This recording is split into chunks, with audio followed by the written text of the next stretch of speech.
Hello, and welcome to the second part of my new video series, which I'm calling the Ascension Alignment Updates. The ones that I just did actually were a set of 3 videos on the violet flame, the importance of invoking its sacred energy at this time in navigating what we're going through, and to consistently align more so than not with consciously calling in and allowing it to affect your reality in a greater and better way. In the description here, I will take the time, I will put there the videos of the violet flame, the links, so you can see them if you haven't. I highly recommend that you do, because they give you a strong overview of how to really connect simply and easily with releasing a lot of karmic debris and accelerating your cellular vibration. And so now I'm offering another 3-part series on the other important aspect of source energy, which is commonly we call the Mahatma Energy. And there's a lot to cover. And my prayer with these videos is that, the viewer will see the bigger picture and be able to be empowered to more closely align with the energies in an easier, simpler way, consciously and with intention. And that this is very natural. It's not woo-woo. It's just leading edge, cutting edge. It's what Source is prompting us to do one way or another. And in one way or another, we are doing it on some level unconsciously. But when you shift consciously, you go from being a co-creator with the universe to creator as the universe. And this is the huge shift where we're headed and why we're going through all this. And we're seeing now a lot of the backlash and the resistance to that. And we're going to get into all of that. And so that's why I'm doing a 3-part, because this first part is going to be a good overview of what's going on, so you have a clear sense of what is as opposed to what isn't. And I've taken the time to wade through the tons of information and all the plethora of stuff out there, some of which is woo-woo, to whittle down to the simplest practical hands-on application of connecting with Source as source to source, and really taking that leap. And it's very easy. It's just a matter of getting in the habit of doing so. And so if you've come to these videos or any videos like this, people like me that do this, on some level, you are looking to or ready to hold more light directly to affect a better future in some way. And my point is you can do so consciously, and you should. Especially if you are a light worker, a light holder, a being of light that, wants to spiritually seek more connection with light as light. You are light. And the more you incorporate and infuse and connect simply and easily with these energies of creation that are so valuable and are now coming more into focus for us to consciously use more so than ever before in history, and we'll get into why and how that's progressed, the easier your ascension will be. It's just, again, even many light workers don't apply it because they're just not used to it. In fact, I talked with a dear friend who's a light worker, and she's had many initiations and been all over. And she's like, sometimes I forget, She goes, sometimes I just forget because I'm doing this and that, even in, when you're quarantined. So she goes, thank you for reminding me and, get back on the ball. So again, on some level, if you're a good person of integrity and intention, you are vibing with this the energy of ascension and flowing. But it behooves you, if you can, and you are aware, to expand that awareness, to deepen that connection, and to actuate more of a greater, higher vibrational reality, especially at this time. So the point is, everything that's happening is happening,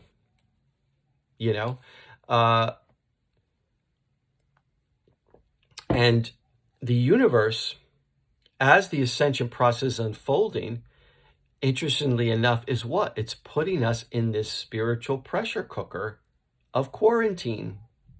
I call it a spiritual pressure cooker because I see everything from a spiritual point of view. But as the ascension is unfolding in real time, this is the manifested effect based on where we collectively as a humanity are. But the grace of it is so great. We don't always see that because we're inundated with negative media, negative, viruses and all this negative stuff, and we feed into the fear of it. But when you step back and see the bigger picture and see that the universe is presenting you with an opportunity to, for the most part, for most people, I should say, that are aware, unemployment, extra unemployment for a long time, stimulus check, the ability to stay home, eat, be comfortable, have a ton of time to do something in terms of your own self-growth, self-reflection, or even to send healing to the planet.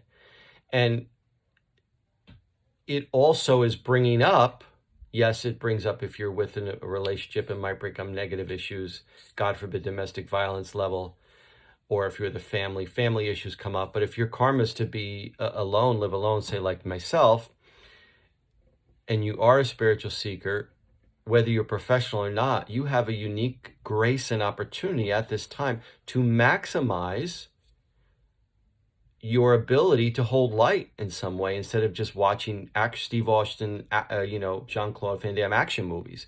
I mean, when I want to take a break and watch those movies too, just to clear my mind, I do too. But then I go back to doing this work or holding light for people or my own self. So, and of course, there's different ways to do that. I'm not saying, my way or the highway. It's nothing to do with that. It's the point of your conscious awareness of the grace of the bigger picture of what the Ascension Process is allowing us as a collective and then individually, so that when we go back out into the real world, quote unquote, we're refreshed, renewed, revamped. You always hear nothing is never going to be the same. So that's what people are saying, politicians, doctors, healers, everybody's saying that. But what they're really not getting maybe is the spiritual aspect of that, which is everything is shifting and people can only meet the light where it's at, but you can always seek out light.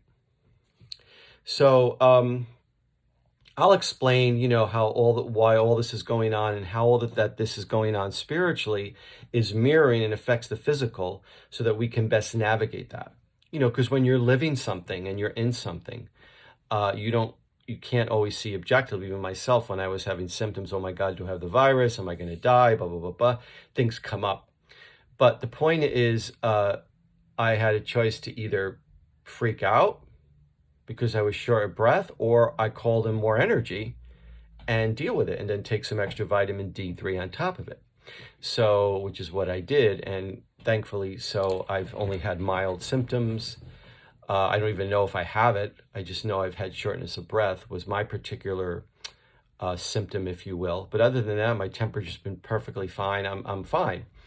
And I attribute a lot to my own spiritual energy of calling in the energies and aligning with source. Now, some might say that's woo-woo, and that's okay, but, I'm not like Donald Trump telling you to drink bleach. This is from years of practice and seeking and experience directly from my own self and seeing it with others, how aligning with source energy, especially the violet flame, heals a lot of stuff. So we know the ascension process. Those of you who are coming to this video must understand on some level the ascension process, right? You've heard the ascension.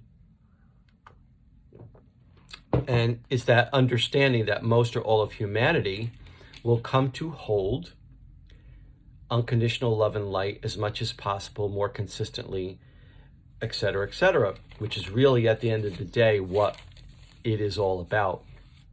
And that is where the miracles happen. That's where the healing happens, because the vibration is consistently high.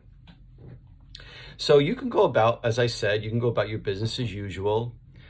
Just be a good person with good integrity and intention and do good acts, do service.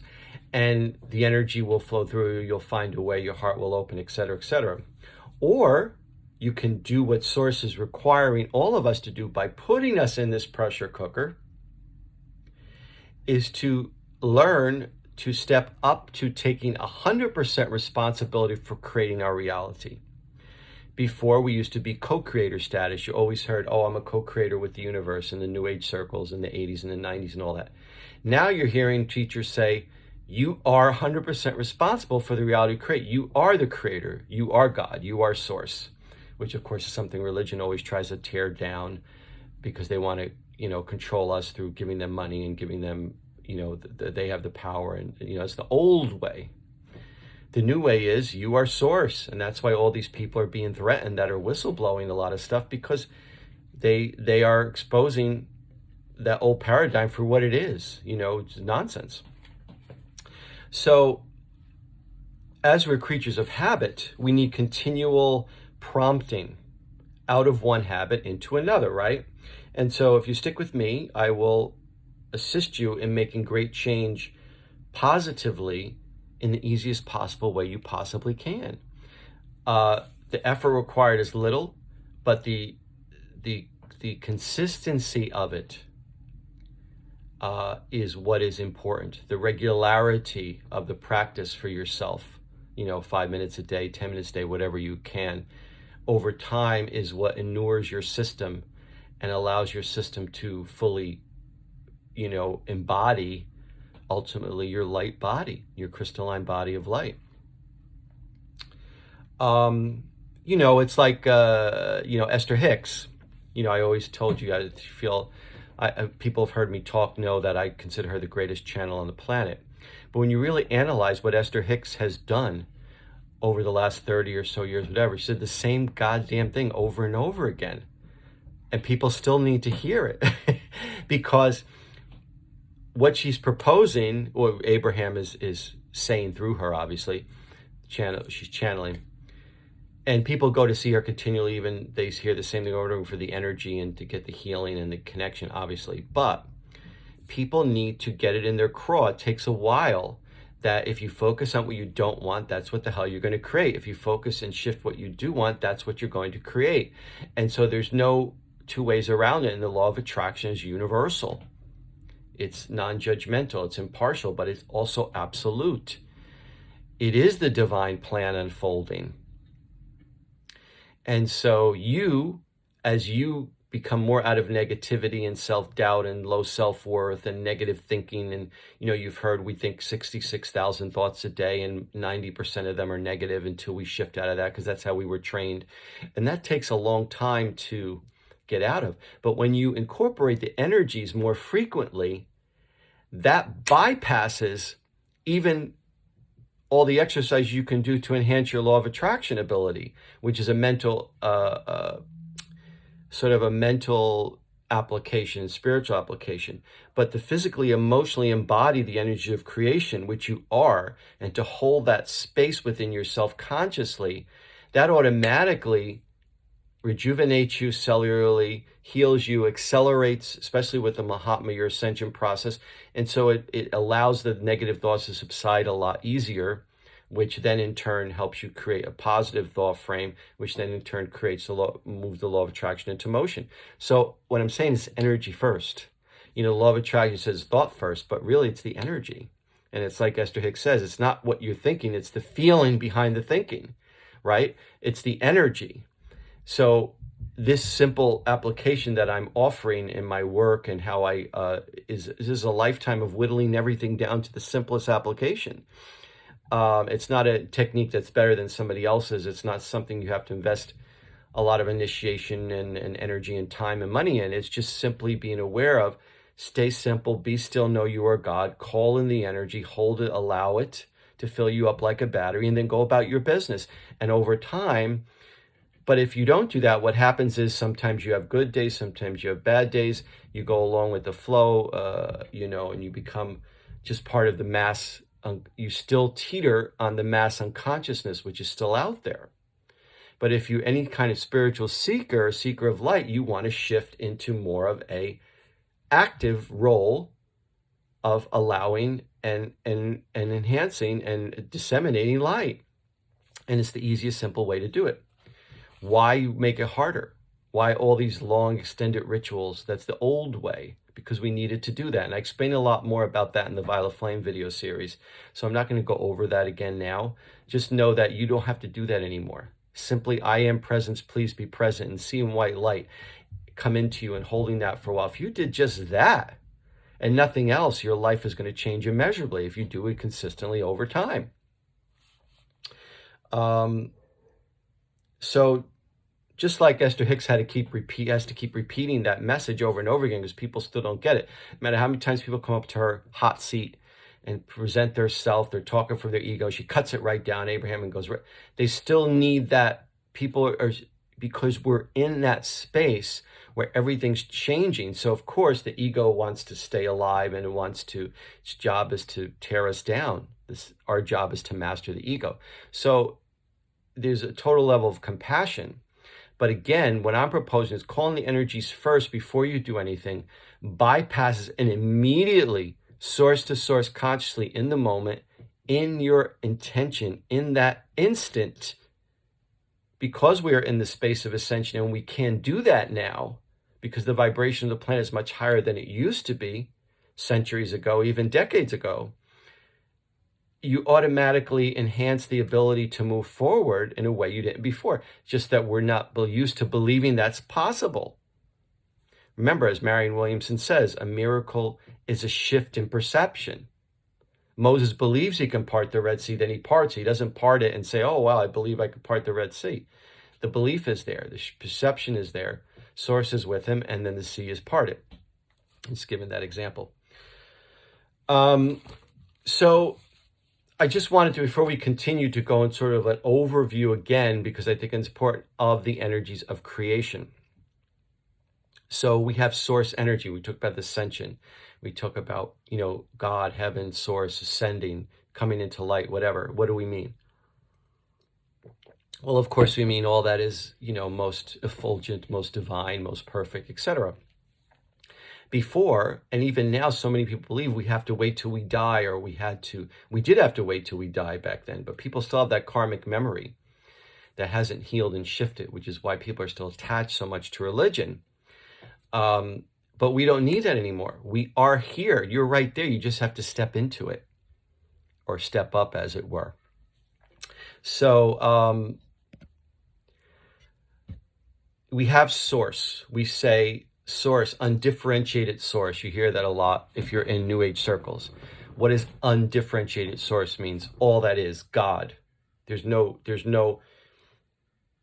separating it down into the lower dimensions to create this and that. It just is. It's something we can't perceive, fathom. And so since the harmonic convergence in the late 1980s, which I'll talk about in the second part of this series because it's a deeper application, many of you may be aware, was the time when astrologically a lot of things started to really shift full gear in preparation for the 2010, 2011, 2012 ascension proper, as we say, where people are focused on that energy. A lot more people are focused on that and what happens after that. So the harmonic convergence began this sort of hyper awareness out of mass unconsciousness to mass consciousness more and more. Now there's still a long way to go, but it sort of began there. And at that time, we became aware through Brian Grattan, through his work, Brian Grattan, Mahatma 1 and 2, his book and his work, the Mahatma energy. And really what the Mahatma energy is the clearest light of God that we as a human can perceive other than God itself. So in other words, you can't perceive past that as a human being. We're not capable of it right yet still in our physical body. But because we had ascended so much, we had worked so hard over lifetimes and avatars and saints and teachers and people seeking light and cultures, even the Egyptians, etc., blah, blah, blah, to get to this place, in spite of all the negativity and darkness fighting back against it. Spirit turned the dial and said, okay, here's this great pool of light called the Mahatma, which is really you started to hear the goddess energy, the return of the divine feminine. It's really what it is. It's just the name is the thing, Mahatma.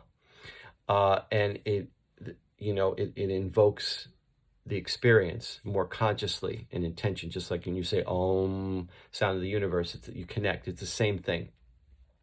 So when it was brought through and initially anchored on the planet by Brian Grattan and his people there,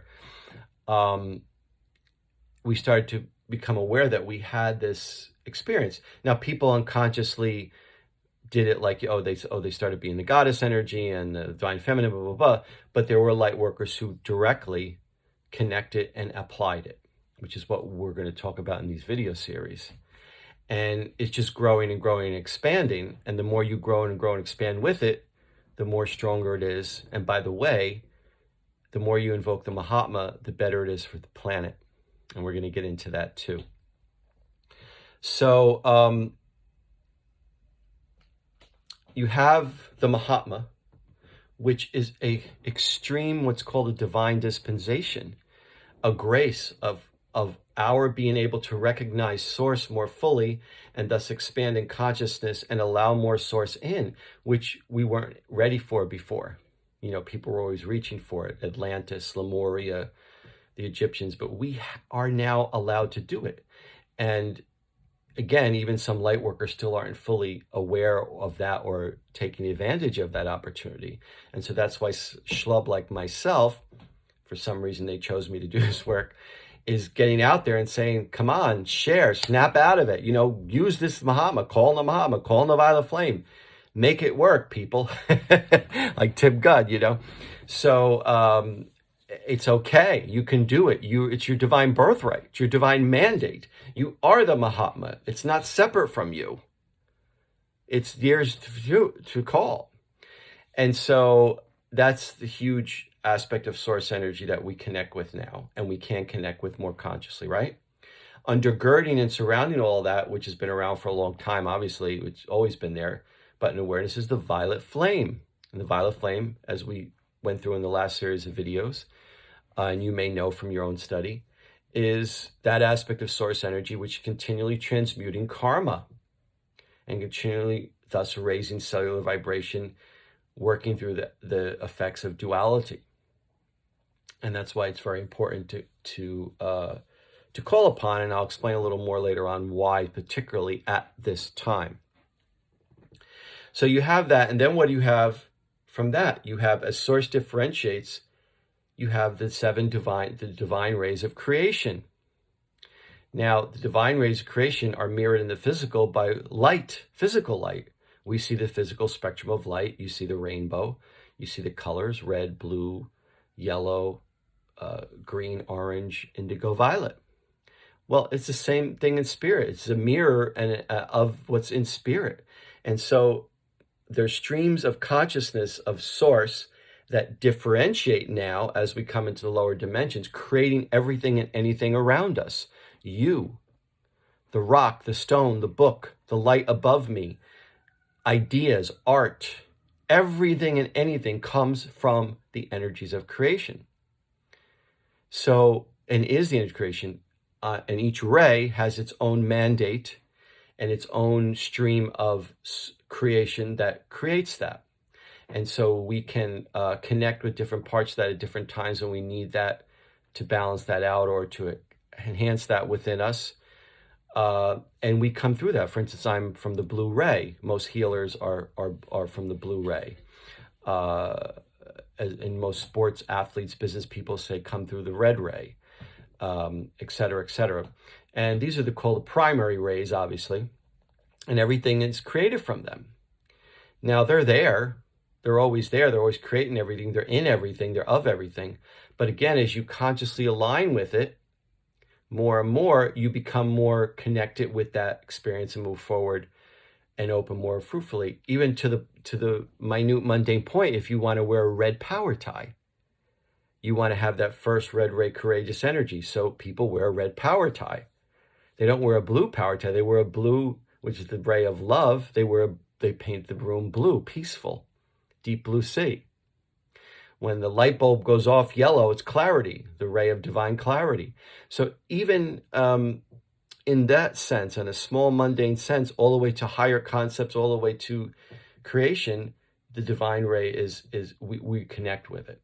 Again, as you connect consciously, your awareness expands, and your ability to hold and disseminate light expands with it. So then, at the time of the harmonic convergence, with the Mahatma coming in, we became aware of another great karmic divine dispensation, which we have been granted, which even just now is still being processed by serious light workers, and that is the 5 higher rays of creation, which are combinations of all the energies of the 7 rays with the white core divine light. Of course, we see it and perceive it as color, right? As humans, we perceive the energy as light or color, whether you can see color or not, you feel that. But it's source energy, it's what source is, right? And they are the higher rays 8 through 12, which help with the ascension process and are ushering in the ascension process. So again, as you connect with those higher energies, you are also accelerating your ascension process. Now, this is sort of like an advanced student, if you will, that wants to get the PhD and but on some level, we all do it anyway. For instance, when in the late 80s, again, when the higher rays first start coming through and the 8th ray, which is green-violet, started becoming more prevalent, which is the ray of soul rejuvenation and purification. What was the big fashion trend at the time? Do you remember, those who are old enough to remember? Everything was mauve and seafoam green because they were vibing unconsciously to that higher divine 8th ray energy coming in. And people wanted to be part of it and experience it. So for some odd reason, everything furniture-wise and wall painting-wise and everything became this mauve and seafoam green. And that was a physical expression of connecting with, on a mundane level, the 8th divine ray of creation, which was coming in. So the reason I'm saying all that is there is an actuation from the mundane level all the way up to the spiritual level. It's not a separation. It's not something to reach for. It's there. It's just you aligning more consciously with it allows you to experience it more fully and help others experience divine energy more fully. And then everything experiences divine energy more fully and everybody becomes divine. So this is the whole point of the ascension, and that is the ascension process unfolding, which is why I keep hammering home. It's so, my Italian coming out with my hands now. It's so important to call in these energies. But the ego keeps us operating at a lower reality of creation. And this isn't helped by the dark through mainstream media, Hollywood, and everything, all these conspiracy theories, the craziness around the virus, earth change, everything, right? And that's why you have to focus on creating light. Because before, when we ascended as races, we had to die, leave our body, and come back to hold that energy and to have the experience of ascending. Because we have ascended as a race before. This time, the difference is the earth is ascending with us as yet again another grace and divine dispensation.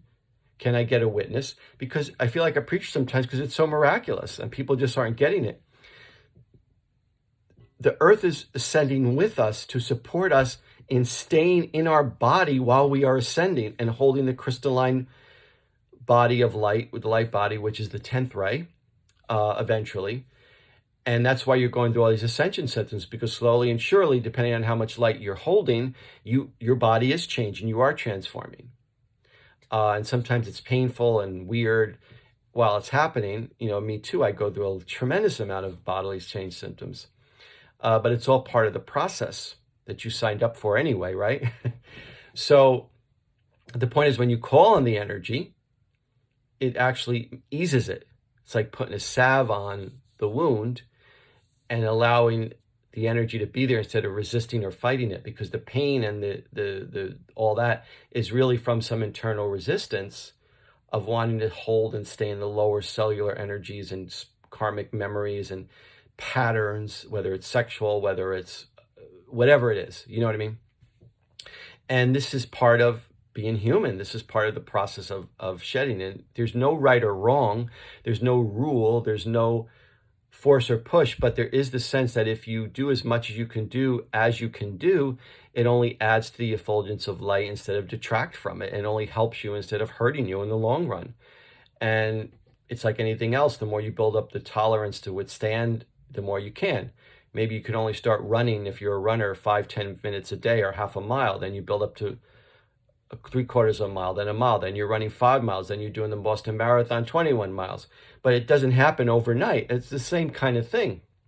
The difference is, as I've said many times, a physical gym, when you do physical work, if you don't keep it up, you atrophy. It goes right back down. It's spiritual gym, when you exercise your spiritual muscle, you never lose that. You never lose your light quotient. It's there. It changes you cellularly. It infuses within you. Why? Because we are in a body, but not of the body. So bodybuilders can do all this stuff like taking steroids and creatine and all this stuff to keep them pumped. But even then, if they were to, which sometimes has an effect, and they can even die of cancer, God forbid, or something bad could happen because they're put toxicity into their body, right? But even if they stop working out, eventually their body will shrivel, the muscles will atrophy. But spiritually, if they were to meditate every day and call on the light, they would just expand and expand and expand, and their body would shift and change to the crystalline body of light. And this is where we're all headed. But we're in a period of resistance at the same time, which is, again, another reason why it's important to call on the energies of creation. These are your spiritual lifelines. This is for you, that God has given to you, all of us, no matter who you are. And it's just about, I'm just pressing home the point, whoever will hear and ever will see, that you can do it. So, again, we're ascending in our bodies, and we're going to be alive while we're ascending in our bodies. That is the miracle of this lifetime, even though there's so many challenges to that, because it's such a point of transition. But especially for light workers, we agreed and we signed up for that journey to clear off all our remaining karma and to be the way showers. You've heard that term a lot, way showers, to bring forth for future generations, our own future incarnations, by the way, more of a golden age of light, as you've heard, golden age of light, which is the 12th ray. So again, this is such a gift if we utilize it as such, and if we perceive it as such. Sometimes it's not always easy to do that, especially when you start on the spiritual path, because all your shite comes up, and it's very painful, and it's a strong process, and you go into your stuff, and that's all part of it. That's why some people need a strong teacher. I was very lucky to have a great teacher to help me through that, even though at the time it didn't feel good. But coming out of a lot of it, of course, I'm still human and going through stuff and dealing with stuff.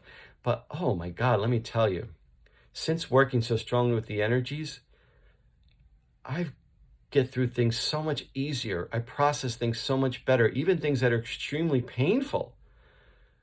And I feel and know and sense it's from holding that energy of light, because I can no longer go back as much as my ego may want to. The dramatic Leo in me wants to go back into that drama. It's a lot harder to do so, because I now, after so much work and effort and whatever, hold so much more light.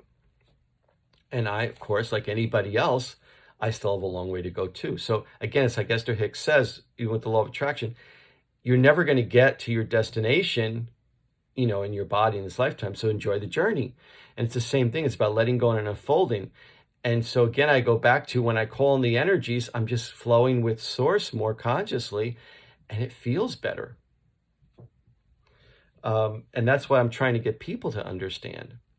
So instead of bitching and moaning for hours and hours on the phone to your sister or your husband, or your pains in your body and your life is this and this happened, spend some of that energy shifting into calling in light and sending light to those people or those situations that are dark for you, and you'll see an immediate turnaround.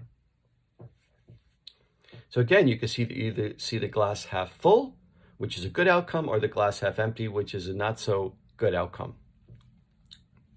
Now, every 2,000 years or so, one of the divine rays to bring forth and usher forth the divine plan at the time comes in and comes into focus and is more prevalent than the other rays, even though they're all there, always creating, right? And the one that was there for that 1 or 2,000 years, whatever, starts to recede. So we're in the midst of that now. The sixth divine ray of devotion, of mystery, of anchoring the infinite, of understanding the deeper mysteries, all of that has been so prevalent through the Dark Ages, through religious application of devotion, through all this age of Pisces of Jesus, all the way into the age of Aquarius, right?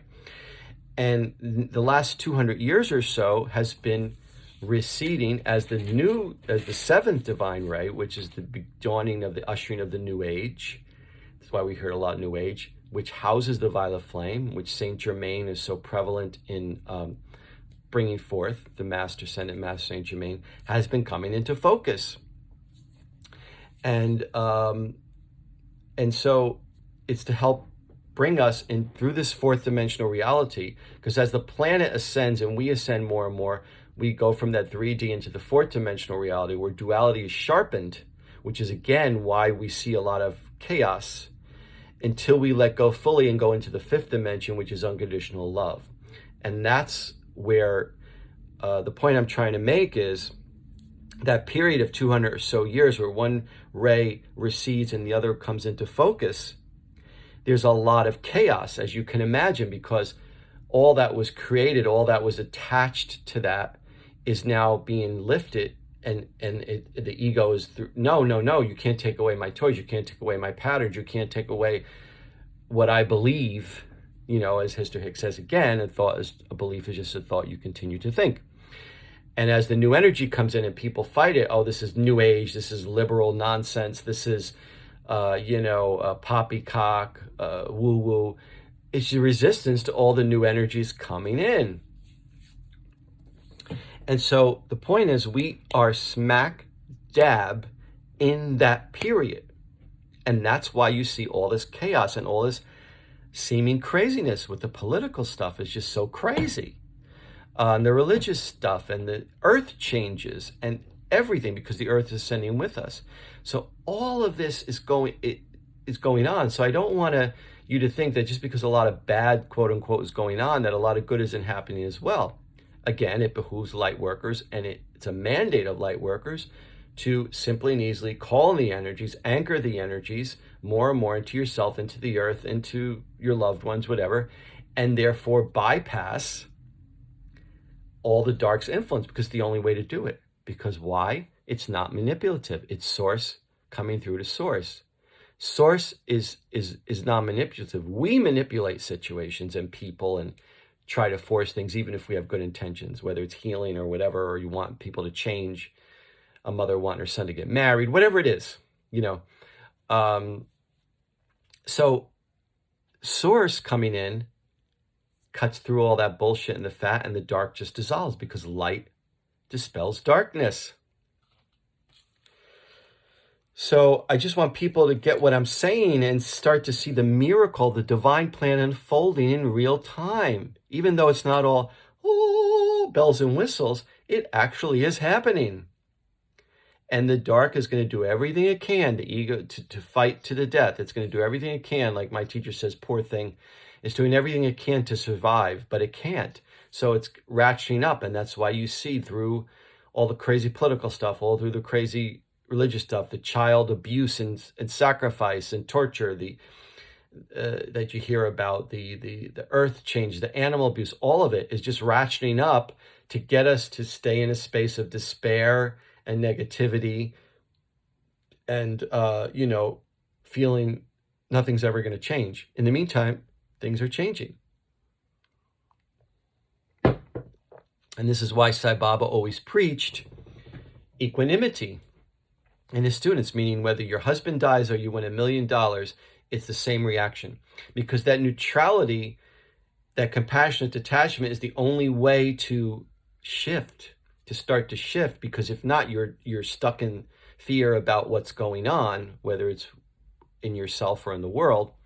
And if you're not, you're allowing more of a positive approach, a positive thought, a positive spin on everything, which then leads to more positive outcome. So, and the grace of the Mahatma and the higher rays, again, are the miraculous gifts that source from source that we can consciously connect with and accelerate our ascension process and help the planet as well. The win-win all around. Winner, winner, chicken dinner.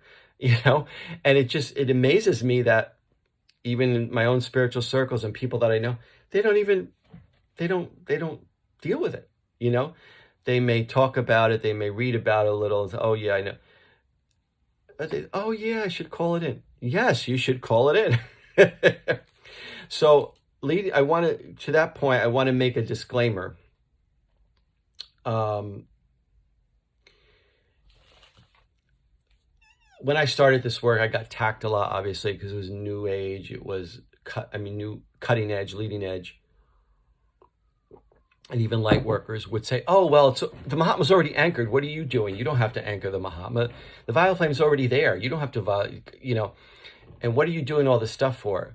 Because they were threatened by because their own work, their own livelihood, their own belief systems was based on old energies that were now leaving. And it's hard to resist that. Even with the Reiki. Reiki's great. I'm a Reiki master teacher myself. I love doing Reiki. I love doing Reiki activations. It's very beautiful and healing, but it's a general and initiatory application of opening up the energies. That's what Usui brought in back then, and that was what was needed then. Now the rising star has come in and transformed and heightened that. So it's not that one's better than the other. So that was then, but people are still so attached to Reiki monetarily, culturally, consciously, that it has to be only Reiki and everything else is not pure, which is nonsense. Reiki is just a foundation, a stepping stone. It should be honored as such and utilized as such. It's more of a daily application. When the rising star came in right before the ascension, was to fully allow you to assume and don your light body, your fully realized Prema Prana Hudi, your divine crystalline body of light. And of course, there's resistance to that because people are threatened by it. So don't ever think that just because the Mahatma is there or the violet flame is there, you don't have to call it in. Especially with the Mahatma, it's our way of giving back to Mother Earth, because the more you called in the Mahatma and threw your body into the earth, it's like giving a bubble bath to Mother Earth, because the Mahatma and Mother Earth, the way the Mahatma energizes the earth is very healing to her. And it's actually what's keeping the earth together through all these crazy things that we're doing to it and the shifts. And so what does this quarantine that the Spirit put us in do? It's starting to have the dolphins come back into canals in Venice. The rivers and oceans starting to clear up. The toxic waste stopping. So it's giving Mother Earth a breather, which is a much needed breather, because we were really headed towards, especially with the dark influence through corporate political structures, destroying the planet. So when you call on the Mahatma more and more, you actually help the planet ascend, and she in turn, as Mother Earth, supports us in our ascension process. So again, just be aware, you're in your body, you're still in a physical body, you're not of a body, but you're in the body, and you still have to deal with that. You still have to go to the bathroom, you still have to eat, you still have to, whatever you're going to do, you still have aches and pains, you still have joys and sorrows. So it's still going to be tough, because we're still in that chaotic transition. But again, I go back to, the more you connect with the energies of creation, particularly the Mahatma, the violet flame, the easier and smoother and more uplifting your path will be. It's as simple as that. And that's why I'm doing these videos, to sort of help people, remind people of that, because I think a lot of people really have forgotten. So we're talking about the Mahatma energy. And I just wanted to read something to you. This is from this channel when I do the Mahatma infusion therapy. It's a practitioner manual. It's in the practitioner manual. And it gives a clear understanding of what we're talking about. So I'm just going to read this paragraph to you. The Mahatma Energy, simply put, is that aspect of source energy that the divine has gifted us at this time in humanity's history, whereby we can accelerate our ascension process. The more it is invoked, the easier and more profound our experience of enlightenment will unfold. As well, because the earth herself is also ascending with us, anchoring the Mahatma energy, whether for yourself or assisting another, is a credible act of service towards one's fellow man. The reason being, even if only a percentage of humanity employ the Mahatma, everyone will benefit. It is the highest possible light energy we can call forth other than the clear light of God itself. It is a direct link between us and the divine, which has never before been sustainable until recently. It is a grace of inestimable value. It is the most important divine dispensation that mankind can attain in their daily lives at this time. Its importance cannot be overstated enough. It is your true spiritual lifeline. And that is true.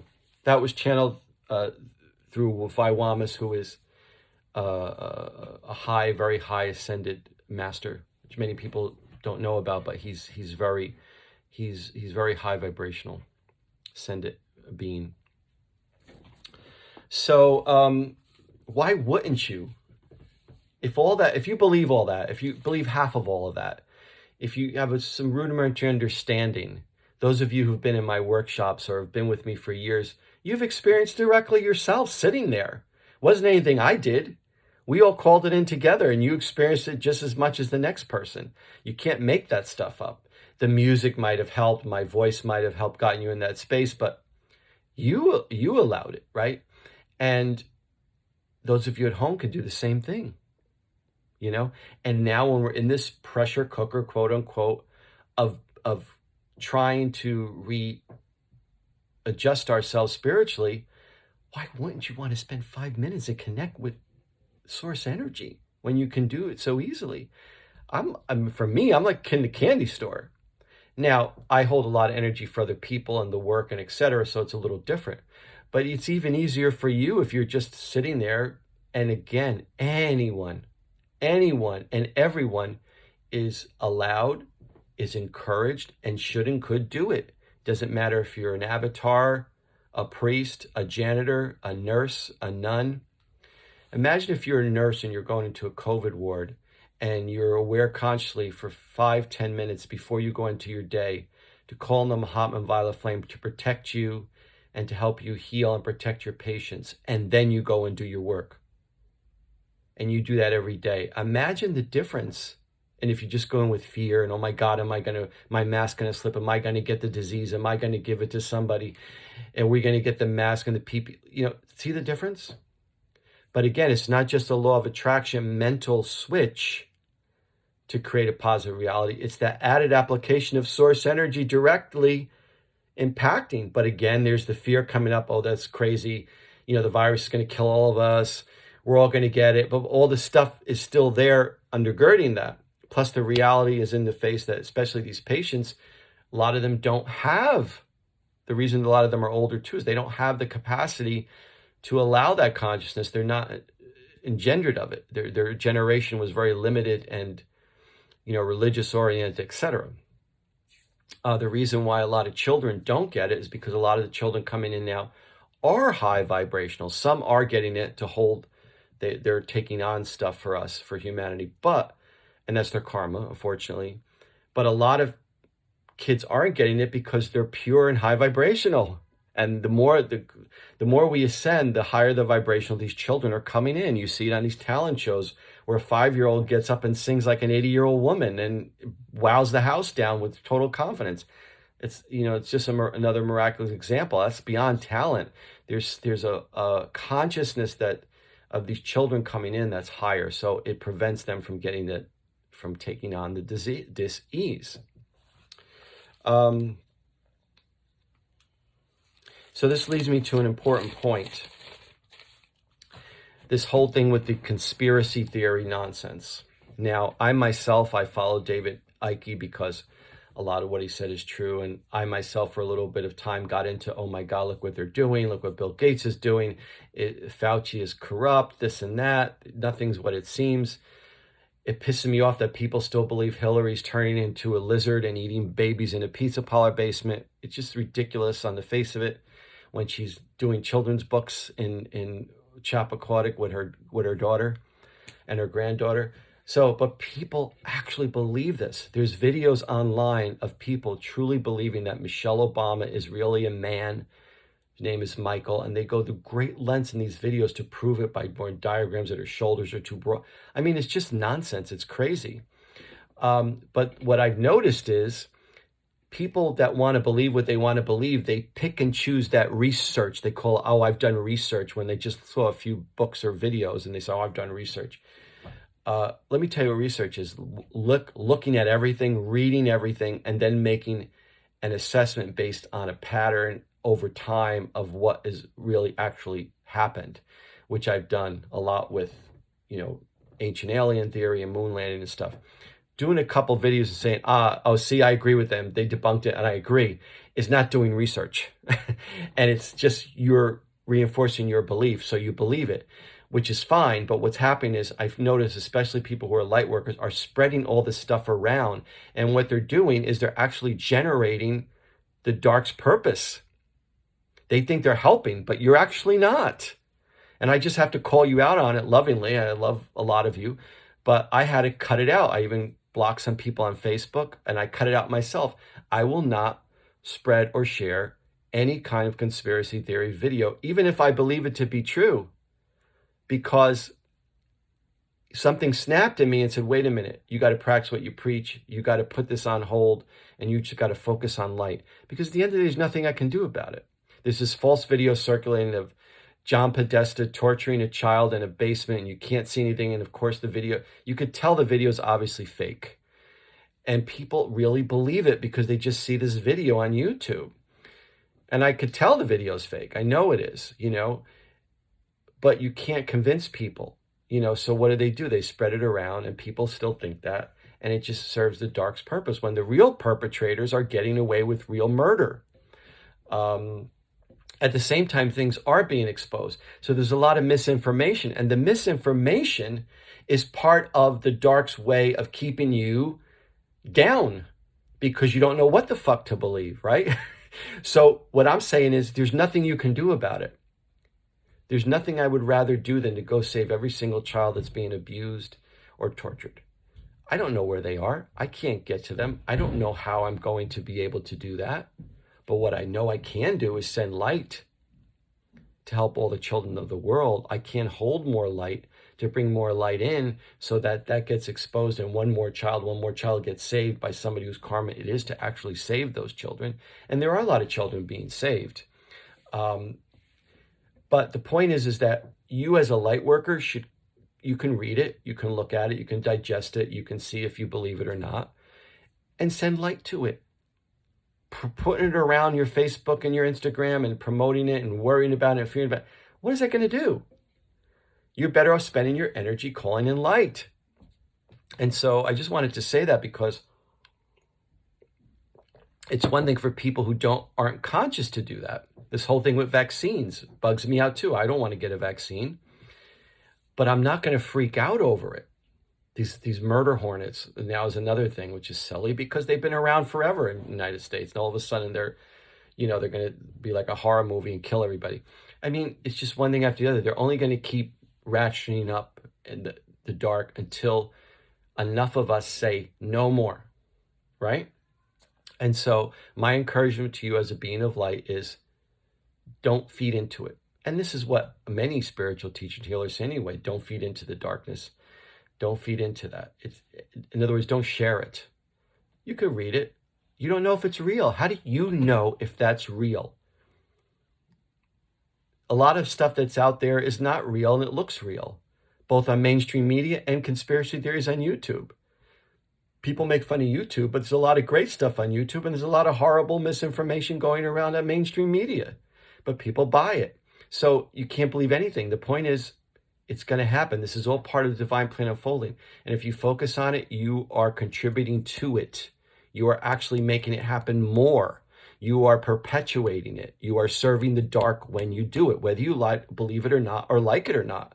No matter how much you say you're in your heart, no matter how much you say, just forget about it. What is it going to do? You can't do anything about it.